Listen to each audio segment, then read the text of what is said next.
Hello दोस्तों, मेरा नाम अजय है और आज एक और नए वीडियो में आप सभी लोगों का बहुत बहुत स्वागत है। और आज एक नई जॉब के साथ एक नई वैकेंसी के बारे में बात करने वाले हैं। आज की वैकेंसी उन सभी लोगों के लिए होने वाली है जिनको इंग्लिश में या हिंदी में प्रॉब्लम होती है। जिन बच्चों को हिंदी में प्रॉब्लम है वो इंग्लिश में एग्जाम दे पाएंगे और जिन कैंडिडेट्स को इंग्लिश में प्रॉब्लम है वो हिंदी में एग्जाम दे पाएंगे। इस एग्जाम में आपके पास एक ऑप्शन होगा कि आप हिंदी या इंग्लिश में से कोई एक लैंग्वेज चूज कर सकते हैं और साथ ही में आपको बैंक में जॉब करने का मौका मिल रहा है। 70 से 80 हज़ार सैलरी रहने वाली है। तो इन सब के बारे में अभी आपको पूरा डिटेल में बताने वाला हूं। तो चलिए वीडियो को लास्ट तक जरूर देखिएगा और चैनल पे पहली बार आए हैं, नए हैं तो चैनल को सब्सक्राइब कर लीजिए एंड बेल आइकन को दबा दीजिए। तो चलिए बिना किसी देरी के शुरू करते हैं वीडियो को। तो सबसे पहले आपको गूगल क्रोम पे आना है और यहाँ पे सरकारी रिजल्ट सर्च कर लेना है। उस पर पहली वेबसाइट आती है तो उस पर क्लिक करके ओपन करना है। नीचे स्क्रॉल डाउन करेंगे तो यहाँ लेटेस्ट जॉब में यहाँ पर देख सकते हैं एक नया अपडेट आया हुआ है। IBPS RRB 14th online form 2025 और टोटल पोस्ट जो आपकी 13,217 पोस्ट रहने वाली है। तो इस वाले पे क्लिक करेंगे और जैसे ही क्लिक करते हैं तो एक नया पेज ओपन हो जाता है। पूरा नोटिफिकेशन आपके सामने आ जाता है। इसमें पूरी डिटेल चेक कर पाएंगे, जैसे कि यहाँ पे आपका क्या फीस रहने वाला है, कब से फॉर्म स्टार्ट है। तो बात करते हैं IBPS की। तो IBPS क्या है? IBPS एक संस्था है जो आपके बैंकिंग के एग्जाम कंडक्ट कराती है और RRB रीजनल रूरल बैंक, ग्रामीण बैंक जो होती हैं उन सभी में पद निकाले गए हैं। तो उसमें बात कर लेते हैं आपके फॉर्म कब से स्टार्ट है। तो 1 सितंबर से आपके फॉर्म स्टार्ट हो चुके हैं, 1 सितंबर 2025 से, और इसकी लास्ट डेट 21 सितंबर 2025 रखी गई। केवल 20 दिन आपको मौका मिलने वाला है इसमें फॉर्म भरने के लिए। और साथ ही में इसमें पहले से पूरी डेट निर्धारित कर दी गई, जैसे PET एडमिट कार्ड आपका नवंबर 2025 में आएगा और जो PET का जो आपका एग्जाम होगा वो भी नवंबर 2025 में होगा। PET वो होता है जैसे कि आप नए नए कैंडिडेट हैं, आपको एग्जाम देना है, पता नहीं कैसे आपको एग्जाम देना है, उस टाइप से आपको सिखाया जाता है कि ऐसे एग्जाम दिया जाता है। वो आप ट्रेनिंग टाइप का होता है, वो आप ले सकते हैं।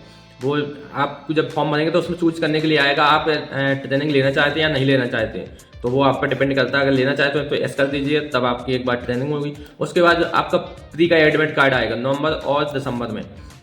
इसमें नवंबर और दिसंबर क्यों लिखा गया है? वो इसलिए क्योंकि अलग अलग पोस्ट रहने वाली है। कुछ पोस्ट के लिए नवंबर में आपका एडमिट कार्ड आएगा और कुछ पोस्ट के लिए आपका दिसंबर में एडमिट कार्ड। और उसी प्रकार से एग्जाम भी होगा।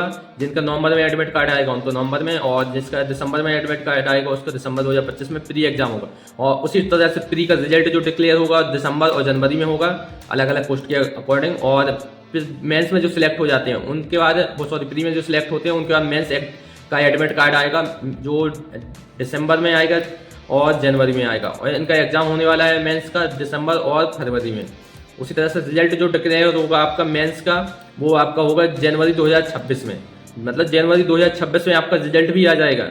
और उसके बाद जिनका इंटरव्यू रहने वाला है तो इंटरव्यू लेटर आएगा आपका जनवरी 2026 में। और उसी तरह से इंटरव्यू की डेट आपकी जनवरी 2026 में रखी जाएगी। और आपका जो इंटरव्यू वालों का जो रिजल्ट रहने वाला है वो आपका फरवरी से मार्च 2025 में डिक्लेयर हो जाएगा और आप सिलेक्ट हो जाएंगे, जॉब आपको दे दी जाएगी। उसके बाद आपकी ट्रेनिंग होगी और जॉब वो आपका अलग मैटर है। उसके बाद आप देख सकते हैं एप्लीकेशन फीस। तो जो जनरल एंड EWS के OBC EWS के कैंडिडेट रहने वाले हैं उनके लिए 850 रुपये रहती है। और SC ST and all physical handicap, जो फिजिकल हैंडीकेप हैं उन सब के लिए 175 रुपये रहने वाली है। और टोटल पोस्ट आपको बताई दी थी 13,217 पोस्ट रहने वाली है, जिनमें अलग अलग टाइप की वैकेंसी हैं, अलग अलग पद के लिए अलग अलग पोस्ट रहने वाली है। मिनिमम एज की बात करेंगे तो ऑफिस असिस्टेंट की जो पद रहने वाली है उसमें 18 मिनिमम और 28 ईयर मैक्सिमम रहने वाली है। और उसी के साथ स्केल 1 में जो ऑफिसर्स के लिए उसमें 18 से 30 वर्ष दी गई है। और स्केल 2 के जो ऑफिसर्स हैं उनको 21 साल से 32 साल दी गई है। स्केल 3 के जो ऑफिसर्स रहने वाले हैं उनको 21 साल से 40 साल तक के एज दिया गया है। और साथ में एज रिलैक्सेशन आपको दिया जाएगा, जैसे कि OBC के लिए 3 वर्ष रहता है और SC ST के लिए 5 वर्ष रहता है। और PWD जो कैंडिडेट है उनके लिए 10 वर्ष की छूट रहती है। उसी तरह से यहाँ पे अलग अलग जो पोस्ट हैं उनकी अलग अलग वैकेंसी दी गई है, उनको अलग अलग चेक कर सकते हैं किस टाइप से।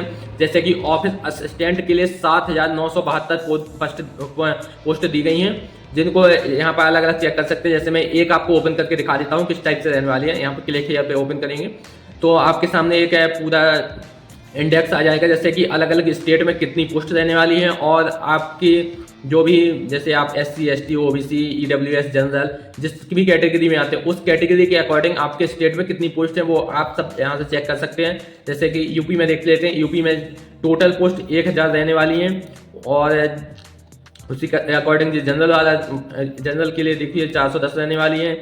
उसी तरह से अलग अलग कैटेगरी के लिए यहाँ पे पोस्ट दी गई है, आप अपना चेक कर सकते हैं और उसके अकॉर्डिंग आप फॉर्म भर सकते हैं। तो चलिए और देख लेते हैं। उसी के बाद ऑफिसर स्केल फर्स्ट जो रहने वाली है उसके लिए 3907 हैं, और स्केल सेकंड के लिए 854 पोस्ट हैं। उसी तरह से स्केल सेकंड में भी अलग अलग पोस्ट है, जैसे कि इसमें जनरल बैंकिंग ऑफिसर था, इसमें इंफॉर्मेशन टेक्नोलॉजी ऑफिसर है, इसके लिए 87 पद हैं, और इसी तरह से CA के लिए 69 पोस्ट हैं, और लॉ ऑफिसर के लिए 48 हैं। और इसी तरह से आप नीचे देखते हैं मार्केटिंग ऑफिसर के लिए 15 पोस्ट रहने वाली हैं, और ऑफिसर एग्रीकल्चर ऑफिसर के लिए 50 पद रहने वाले हैं। और बात करेंगे स्केल थर्ड की, स्केल थर्ड में 199 पद रहने वाले हैं, सीनियर मैनेजर की पोस्ट रहने वाली है। तो इस तरह से आप अलग अलग पोस्ट देख सकते हैं और अपना कैटेगरी वाइज भी देख सकते हैं यहाँ पर क्लिक करके। उस तरह से आप एलिजिबिलिटी की बात करते हैं तो ऑफिस असिस्टेंट के लिए क्या एलिजिबिलिटी चाहिए, तो आपको ग्रेजुएशन कंप्लीट होना चाहिए, आपका किसी भी डिसिप्लिन में हो चल जाएगा। उसके साथ में आप किस स्टेट से अप्लाई करते हैं, मतलब भले ही आप यूपी के हैं, अगर आप MP में अप्लाई करना चाहते हो तो अप्लाई कर सकते हैं, लेकिन मतलब जिस भी स्टेट में आप अप्लाई करेंगे उस स्टेट की आपको लोकल लैंग्वेज आनी चाहिए। लोकल लैंग्वेज जरूरी है, तभी तो आप बैंक में काम कर पाएंगे। लोकल जो वहाँ के रहने वाले हैं उनसे कैसे कम्युनिकेट करेंगे, तो उसके लिए आपको लोकल लैंग्वेज आनी चाहिए। साथ ही में आपको वर्किंग नॉलेज ऑफ कंप्यूटर का थोड़ा बहुत नॉलेज होना चाहिए, तो कैसे वहाँ पे काम करेंगे, क्योंकि आपको कंप्यूटर वर्क रहने वाला है तो कंप्यूटर पर काम करना आना चाहिए। उसके साथ में यहाँ पे देख लेते हैं जो असिस्टेंट मैनेजर रहने वाले हैं ऑफिसर स्केल फर्स्ट के, उनके लिए भी ग्रेजुएशन जरूरी है। ग्रेजुएशन जो सब्जेक्ट दिए गए इसमें इनको प्रेफरेंस दिया जाएगा, जैसे कि अगर आपका एग्रीकल्चर में, हॉर्टिकल्चर में, फॉरेस्ट्री में, animal husbandry, veterinary science, agriculture engineering, pisciculture, agriculture marketing, corporation, information technology, management, law, economics और अकाउंटेंसी, अगर इन सब सब्जेक्ट्स में आपकी ग्रेजुएशन है तो इसके अकॉर्डिंग आपको प्रेफरेंस दिया जाएगा। जैसे कि अदर कैंडिडेट का किसी और सब्जेक्ट में है तो उनको कम प्रेफरेंस मिलेगा, आपको ज़्यादा मिलेगा। उसके अकॉर्डिंग वही सेम चीज़ आपको जिस भी स्टेट में अप्लाई करेंगे लोकल लैंग्वेज आनी चाहिए, और साथ ही में वर्किंग नॉलेज ऑफ कंप्यूटर होना चाहिए। बात करेंगे जनरल बैंकिंग ऑफिसर के लिए, तो इसमें भी सेम रहने वाला है, बस इसमें आपको 2 ईयर्स का एक्सपीरियंस रहने वाला है। 2 ईयर्स एक्सपीरियंस आपके पास होना चाहिए, तभी आप इस पोस्ट के लिए अप्लाई कर पाएंगे। उसी तरह से अलग अलग पोस्ट है, सबके लिए अलग अलग क्राइटेरिया दिया गया है। मैं आपको लिंक दे दूंगा अपने कमेंट में, और साथ ही में डिस्क्रिप्शन में आपको लिंक दे दूंगा, तो आप डायरेक्ट यहाँ पे आप चेक कर सकते हैं कि किस पोस्ट के लिए क्या एलिजिबिलिटी चाहिए।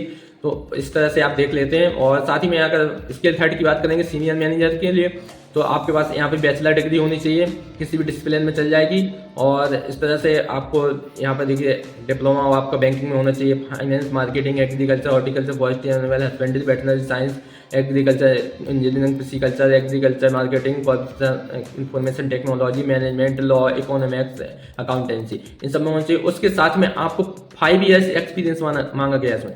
5 ईयर्स एक्सपीरियंस आपका होना चाहिए बैंक और फाइनेंशियल इंस्टीट्यूशन में, तब जाके आप ऑफिसर स्केल थर्ड में अप्लाई कर पाएंगे और सीनियर मैनेजर बन पाएंगे। इस तरह से आप देख सकते हैं क्या आपकी पोस्ट के अकॉर्डिंग एलिजिबिलिटी है। और अब मोड ऑफ सिलेक्शन की बात करने वाले हैं, तो मोड ऑफ सिलेक्शन में सबसे पहले जो आपका प्री रिटन टेस्ट होगा वो सभी पोस्ट के लिए रहने वाला है। ऑल पोस्ट, आप किसी भी पोस्ट में अप्लाई करते हैं प्री सभी पोस्ट के लिए होने वाला है। उसके बाद जो मेंस आपका होगा रिटन एग्जाम, वो officer scale first and office assistant के लिए होने वाला है। और जो आपका इंटरव्यू है वो officer scale first, second, third, केवल इन तीनों के लिए होगा, और किसी पोस्ट के लिए इंटरव्यू नहीं है। और इसके बाद आपका डॉक्यूमेंट वेरिफिकेशन होगा एंड मेडिकल होगा, और आपकी ज्वाइनिंग हो जाएगी। बात करते हैं अप्लाई कैसे करना है, तो अप्लाई करने के लिए यहाँ पर लिंक दिया गया है। जैसे कि अगर आप ऑफिस असिस्टेंट के लिए अप्लाई करना चाहते हैं तो इस वाली लिंक पे क्लिक करके अप्लाई कर पाएंगे। अगर आप अप्लाई करना चाहते हैं ऑफिसर स्केल फर्स्ट, सेकंड या थर्ड में, तब यहाँ से अप्लाई कर पाएंगे। और अगर पोस्ट वाइज आपको वैकेंसी चेक करना है तो इस पर क्लिक करके आप चेक कर सकते हैं। और ऑफिशियल नोटिफिकेशन जरूर एक बार चेक कर लीजिएगा फॉर्म भरने से पहले, तो इस वाली लिंक पे आप क्लिक करके ऑफिशियल नोटिफिकेशन चेक कर लीजिए। और जो आपके एग्जाम पैटर्न रहने वाला है यहाँ पे क्लिक करके देख लेते हैं क्या पैटर्न रहने वाला है। तो अभी डाउनलोड में अभी थोड़ा सा कोई प्रॉब्लम आ रहा है, यहाँ पे डाउनलोड नहीं हो रहा, तो यहाँ पे आप चेक कर लीजिएगा उस टाइम पे। और उसके साथ ही मैं आपको दिखा देता हूँ कि यहाँ पर क्या आपकी ऑफिशियल वेबसाइट रहने वाली। आप IBPS की ऑफिशियल वेबसाइट पे जाके भी अप्लाई कर सकते हैं। जैसे इस तरह से ऑफिशियल वेबसाइट पे पहुंच जाएंगे और ये IBPS की ऑफिशियल वेबसाइट है। यहाँ पे आप देख सकते हैं, जो इसकी बात कर रहा हूँ ये 1 सितंबर से स्टार्ट हो चुका है। यहाँ पे आप यहाँ पर आकर डायरेक्ट ऑफिशियल वेबसाइट से भी फॉर्म भर सकते हैं। और बात करेंगे यहाँ पे आपको अगर अलग अलग पोस्ट, जैसे कोई कैंडिडेट है उसको ऑफिसर स्किल 1 2 3 में से किसी में अप्लाई करना है, और साथ ही में आपको अप्लाई करना है किसमें कि ऑफिस क्या बोलते हैं, साथ ही में आपको ऑफिस असिस्टेंट के लिए भी अप्लाई करना है। तब की कंडीशन में आपको क्या करना पड़ेगा, तब की कंडीशन में आपको अलग अलग 2 फॉर्म्स भरने पड़ेंगे। ऐसा नहीं कि एक ही फॉर्म भर पाएंगे और आप दोनों में एलिजिबल हो जाएंगे, नहीं, आपको अलग अलग 2 फॉर्म भरने पड़ेंगे। उसके बाद आपको अलग अलग एग्जाम्स भी देने पड़ेंगे, तब आप अलग अलग फॉर्म भर के अलग अलग एग्जाम देके आप देख सकते हैं जो भी आपका सिलेक्शन होता है उसमें आप जॉब कर पाएंगे। तो इस तरह से कुछ नोटिफिकेशन रहने वाला है और इसको आप जल्दी से अप्लाई कर दीजिए। आपके पास एक बढ़िया सा मौका है ग्रामीण बैंक में जॉब करने के लिए। बढ़िया सैलरी रहने वाली है, इसमें 70-80 हज़ार रुपये सैलरी रहती है। वीडियो कैसा लगा आपको? वीडियो अगर पसंद आया तो चैनल को सब्सक्राइब कर लीजिए एंड बेल आइकन को दबा दीजिए और वीडियो को ज़्यादा से ज़्यादा शेयर कीजिए, जिससे और भी ज़्यादा कैंडिडेट अप्लाई कर सकें और वो भी जॉब प्राप्त कर सकें। Thank you.